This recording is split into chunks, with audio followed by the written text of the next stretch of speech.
access the road or they don't actually like the road surface. These species typically have low rates of mortality but high barrier effects. And I'm not quite sure, but how do you mitigate or provide crossing structures for animals that avoid the road and never come towards the road? How do we get those animals across if they don't even go near the road? Possibly it's creating wide corridors and land bridges. On the other side, we've got those that have low avoidance of the road, generally resident in roadside habitats. They regularly or irregularly access the road. Mortality rates may be high if they're a bit silly and they can't quite get out of the way of cars, or they can be low if they're able to avoid the vehicles. For these, the barrier effect is probably low, and mitigation is quite easily achievable for these species. Okay, thanks. Then there are those that avoid the traffic, emission or disturbance, and so this relates to those animals that are affected by the road effect zone. They're avoiding some feature of the environment next to the road, typically have low rates of mortality because they're not accessing the road. But the indirect loss of habitat due to that road effect zone may be significant as it extends for hundreds or even thousands of metres. And for some of these, the mitigation might include things like, just some examples, some sound walls to reduce traffic noise. If the headlights coming into the vegetation is a problem for them, then maybe there's a way of stopping light penetration into the habitat.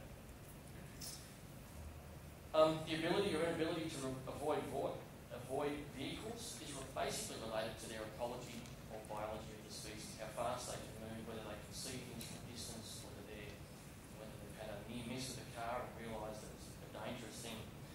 It's also related to road width, traffic speed and road design. So often we see mortality hotspots where the roads are windy compared to where the road is straight. So animals on straight roads can see the cars coming.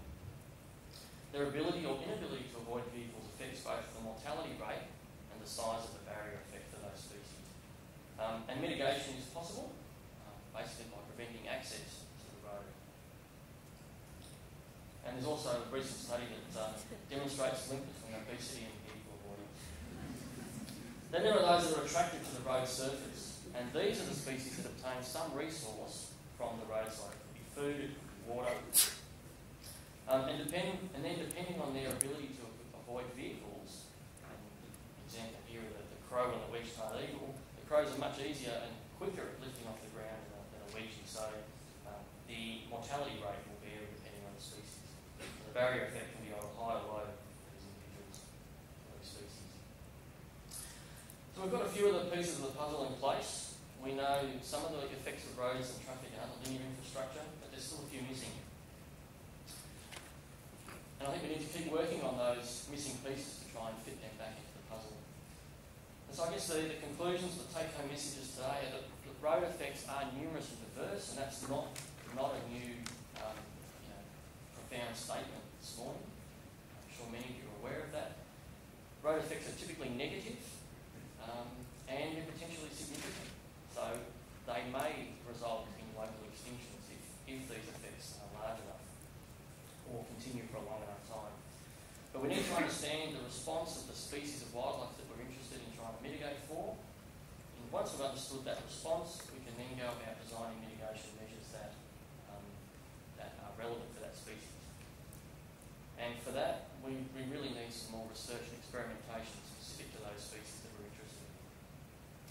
And I'll also highlight that while we can mitigate, there's still a hierarchy of approaches to the design and placing of roads. And the first thing to try and avoid some of the environmental impacts where we can is still the number one priority.